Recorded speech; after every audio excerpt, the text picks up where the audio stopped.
Sud Radio. Ça va mieux en le disant.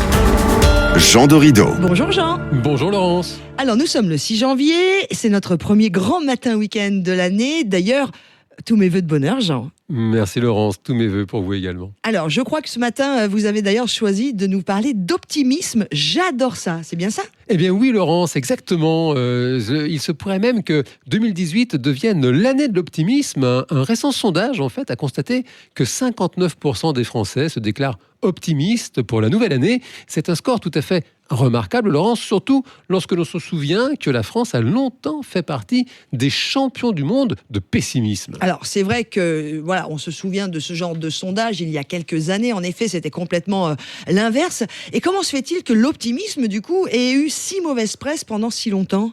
Eh bien écoutez Laurence, cela vient notamment du fait que l'optimisme peut se confondre parfois avec le déni. Vous savez Laurence, le déni en psychologie, c'est cette attitude qui consiste à refuser de voir la réalité en face. Nous sommes nombreux de surcroît à avoir étudié Voltaire au lycée et son fameux Candide, voilà, dont le sous-titre précisément est l'optimiste.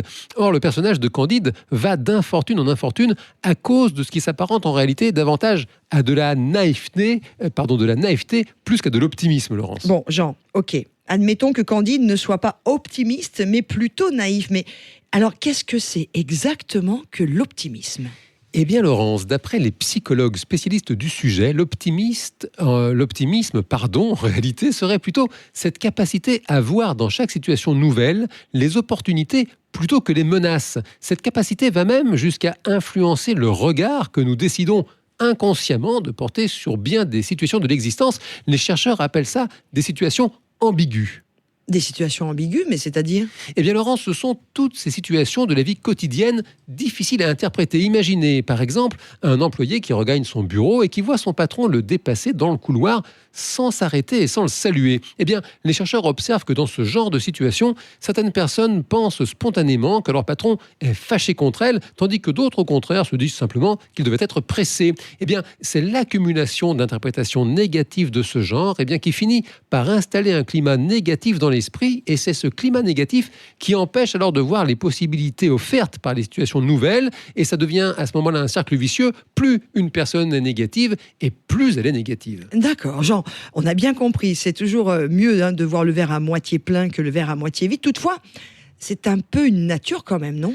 Alors oui, Laurence, c'est vrai, vous avez raison, nos expériences de vie nous marquent et finissent par influencer notre façon de voir les choses. Cela dit, les spécialistes du sujet ont constaté que la capacité à pratiquer un optimisme raisonné, ça se travaille. Cela commence par réapprendre à se faire confiance en dressant par exemple la liste de tout ce que nous avons réussi, et puis s'entraîner à rechercher consciemment les opportunités offertes par des situations en apparence menaçantes pour se faire la lecture de biographies, peut-être un exercice alliant l'utile et l'agréable. Et puis, enfin, Laurence, se souvenir tout simplement que de nombreuses études ont constaté que les personnes optimistes sont moins stressées, se sentent plus heureuses et sont en meilleure santé. Et tout ça peut aider à maintenir la motivation et continuer de s'entraîner à porter un regard positif et juste sur la réalité. Ça fait du bien, Laurence. Oui, ça fait du bien de le dire, et moi je suis très optimiste et très positive car vous allez continuer de nous accompagner jusqu'au moins une grande partie de l'année. Merci beaucoup Jean Dorido. Merci Laurence Perrault.